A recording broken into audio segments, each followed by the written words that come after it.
Chapter 1. The Importance of Effective Verbal Communication.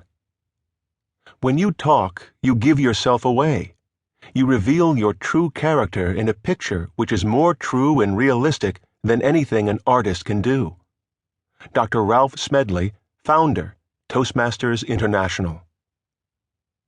Every once in a while, a revolutionary product comes along that changes everything. So began the late Steve Jobs as he introduced the iPhone at the Macworld Expo in January 2007. Wearing his trademark black turtleneck and washed-out blue jeans, Jobs went on to deliver another amazing keynote speech. The energized audience punctuated his keynote with applause, knowing that they were witnessing the introduction of yet another revolutionary Apple product. In a career of dazzling product presentations, the iPhone launch, may have been his best, writes Walter Isaacson in his biography of Steve Jobs. Many agree with Isaacson, calling Jobs' 2007 Macworld Pro speech one of the greatest product launch presentations of all time. Like other presentations by Jobs, known as Steve Notes, the iPhone launch presentation was exquisitely planned and executed, resulting in an unprecedented product hype and unparalleled advertising. His presentation slides were simple, conveying key ideas that created excitement in the audience. As in his other launch presentations, he did a live demonstration of the iPhone on stage, exuding the enthusiasm that he expected to see in his customers. Simply put, Steve Jobs enhanced the value of the iPhone through his product launch presentation. Today, in spite of immense competition and razor-thin profit margins in the consumer electronics sector, Apple products command a premium like no other electronic gadget manufacturer. At least part of the credit goes to the excellent communication strategy of Steve Jobs and his team. The ability to communicate effectively is becoming an important differentiator in the corporate environment, particularly since corporations like Apple are going to all parts of the world in search of talent and lower costs. Our global, interconnected world requires people to communicate effectively in spite of differing backgrounds, cultures, and languages.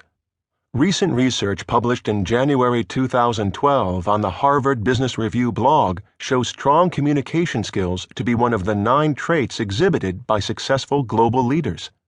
Corporate recruiters consistently highlight the importance of communication skills in candidates. In an online Harris Interactive survey of the 4,125 MBA recruiters, the results of which were reported in the September 20, 2006 issue of the Wall Street Journal, 89% identified interpersonal and communication skills as an important leadership trait that they seek in good candidates. The ability of corporate management to verbalize company goals and visions in diverse settings, something that the late Steve Jobs did so effectively for Apple, will be a key determining factor between companies that succeed and those that do not. Despite this, I am amazed how little time and effort are invested by corporations in helping employees become effective communicators.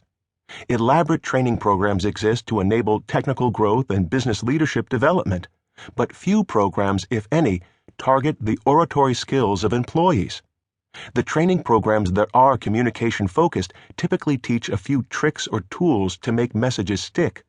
Employees do not develop a deeper understanding of verbal communication. There is no permanent learning. Importance of communication. A business example. Some time ago, I had the opportunity to manage the fabrication of some large structures for a schedule-driven project. Previous experience on similar projects had shown that the schedule I was being asked to meet was at best aggressive and most likely improbable. To make matters worse, there was a large commercial consequence for delayed completion. Very early in the project, I determined that the fabricator could meet schedule if I effectively managed communication to and from the fabricator. There were many stakeholders, each with valid concerns. The tight schedule and enormous consequences of failure ensured that I would have their full attention throughout the project. It became evident to me that to meet the deadline, I would have to manage the stakeholders so that they let the fabricators do their job. If the stakeholders communicated directly with the fabricator, it would lead to confusion and relationship disagreements with direct impact.